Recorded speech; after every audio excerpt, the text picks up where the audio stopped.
आइए आज हम जानते हैं भोजन में प्रसाद बुद्धि। श्रद्धा पूर्वक जीवन और जगत का अध्ययन किया जाए तो यहाँ सब कुछ भगवान का प्रसाद ही तो है। क्या यह जीवन और क्या यह जगत, परंतु भोजन के संबंध में विशेष सावधानी की अपेक्षा है। गहराई से देखो, भोजन किस लिए किया जाता है? भूख का दुख न हो तथा प्राण अर्थात जीवन शक्ति काम करती रहे, इसलिए भोजन किया जाता है। विवेकी पुरुष तो भोजन नहीं करता, बल्कि प्राण भगवान को आहुति देता है। आहुति ऐसे वस्तुओं की दी जानी चाहिए जिनसे जीवन शक्ति दैवी स्वभाव की हो, अर्थात आसुरी स्वभाव न आने पावे। भोजन का शारीरिक स्वभाव से अभेद संबंध है। भोजन की सामग्री सत्व प्रधान हो। सत्व प्रधान का यह अर्थ नहीं है कि केवल फल दूध आदि हो, बल्कि रोटी, साग, दाल, भात आदि सादा आहार हो और अधिक काल का बना हुआ ना हो, जो पचने में भी सुगम और प्राणों को अधिक काल तक शक्ति भी दे सके।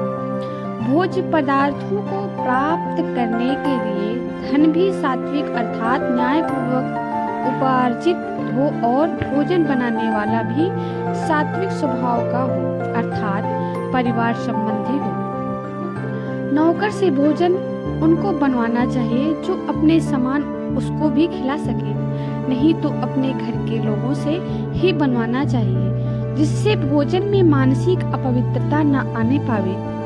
भोजन बनाने के लिए वही उचित होता है जिसका हृदय माता के समान विशाल हो।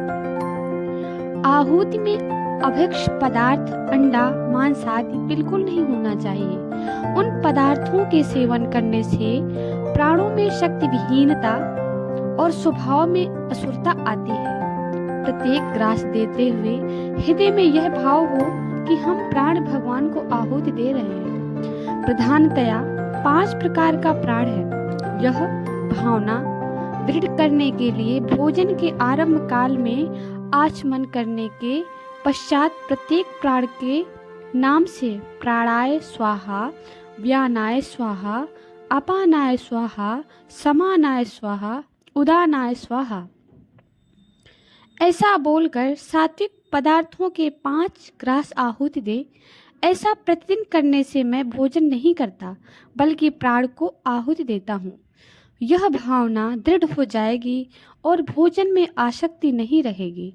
इससे स्वाद बुद्धि का अंत हो जाएगा और स्वाद का अभाव हो जाने पर वीर रक्षा बड़ी सुगमता से हो जाती है।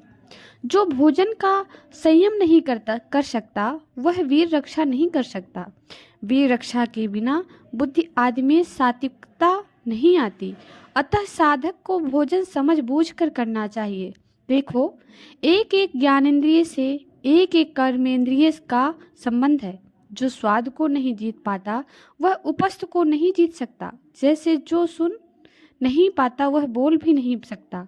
अतएव भोजन में भोग बुद्धि न होकर प्रसाद बुद्धि लाने से साधक का सारा साधन सहज एवं स्वाभाविक हो जाता है और उसे व्यर्थ के खटरागों में नहीं उलझना पड़ता।